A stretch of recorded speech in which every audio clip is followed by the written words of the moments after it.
This is KWWL News at 10. And good evening, everyone. I'm Abby Turpin. And I'm Ron Steele. Thank you so much for joining us here live tonight. A little bit late at 10 o'clock on this Monday. And tonight's top story, boy, a fiery Waterloo City Council meeting tonight following, remember that vote last week, which left one man kind of caught in the middle, unemployed? That's right. Now, KWWL first bringing you this story last week. Newly elected Councilwoman Margaret Klein threw a wrench in the plans. Now, what should have been congressional debate gave us more insight on what both Iowans want to bring to Washington, D.C. Ron and I moderated the debate, and also KWW reporter Taylor Vessel was there. Taylor joins us now live in the KWWL studio with a wrap on tonight's debate held on the campus of the University of Northern Iowa. Taylor. Breaking into regularly scheduled programming to bring you a breaking news update. Good afternoon. I'm Abby Turpin. And I'm Ron Steele. A body found in rural Poweshiek County today. Investigators are about to tell us at this press conference in the community of Montezuma. It is that of 20-year-old Molly Tibbetts, and that a suspect is already in custody. Now, the 20-year-old was last seen in her hometown of Brooklyn back on July 18th. This is obviously something we have been following very closely over the past nearly 5 weeks. Now, of course, Molly would have started her sophomore year this week at the University of Iowa. She disappeared back on that July night after going out for a jog in her hometown. Let's go to the news conference right now.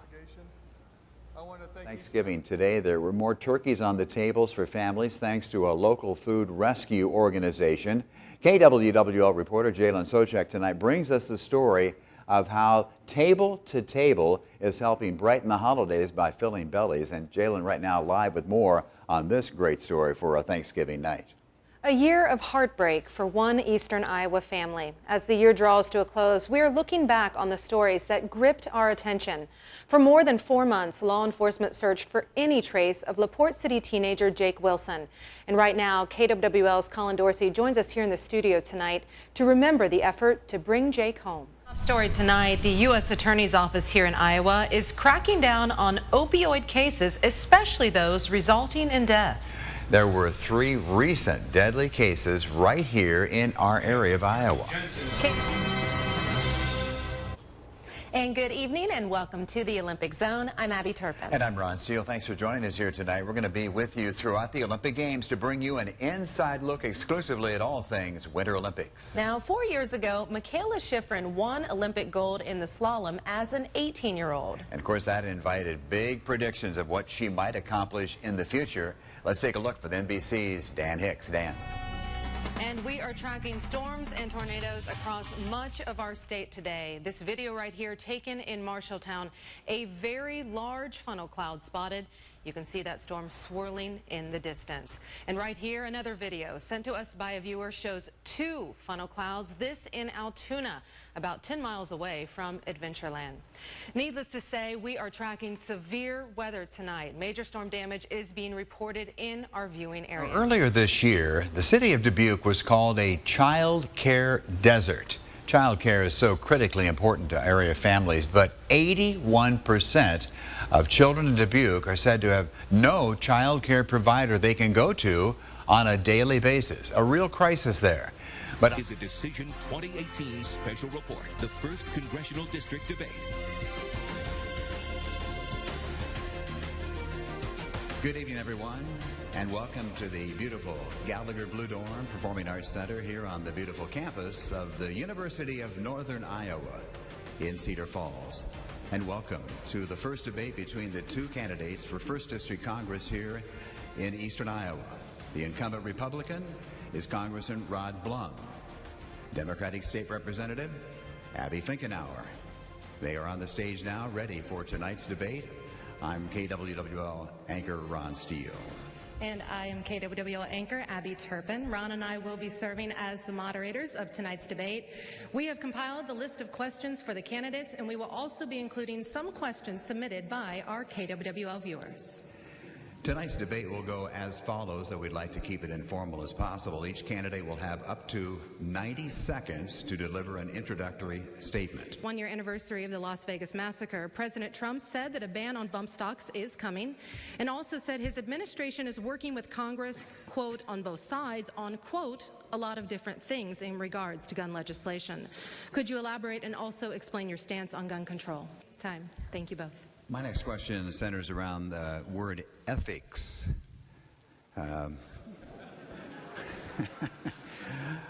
Now, political ads and others have questioned the ethics of both of you in this campaign, so tonight I'd like to give both of you the opportunity to clear the air. You're watching KWWL. This is an election night special edition of KWWL News at 10. And good evening, everyone. I'm Ron Steele. And I'm Abby Turpin. We are learning the answers to months-long questions tonight as midterm election results continue to come in. You're going to find them at the bottom of your screen right here throughout the evening. Early results are beginning to come in. We're also going to bring you Team 7 coverage of some of the biggest races all across our state tonight, as you see on your screen. We'll have live reports coming to you from Des Moines all the way to Dubuque. And KWWL political analyst Dr. Chris Larimer is also here on hand to give us perspective on tonight's results, not just here in Iowa, but he will also be sharing some key information on races across the country. Well, let's begin tonight with a race of major importance, not only here in eastern Iowa, but on the national landscape politically for 1st District Congress here across eastern Iowa. Abby Finkenauer and Rod Blum are both from the Dubuque area. Both have worked over the last several months to represent the 1st Congressional District, which does span 20 eastern Iowa counties. And right now, here is a look at the vote tally in that race. Now, you can see right there, 14% of the results are in. Abby Finkenauer, 57%, taking a strong lead there at the very beginning with over 67,000 votes.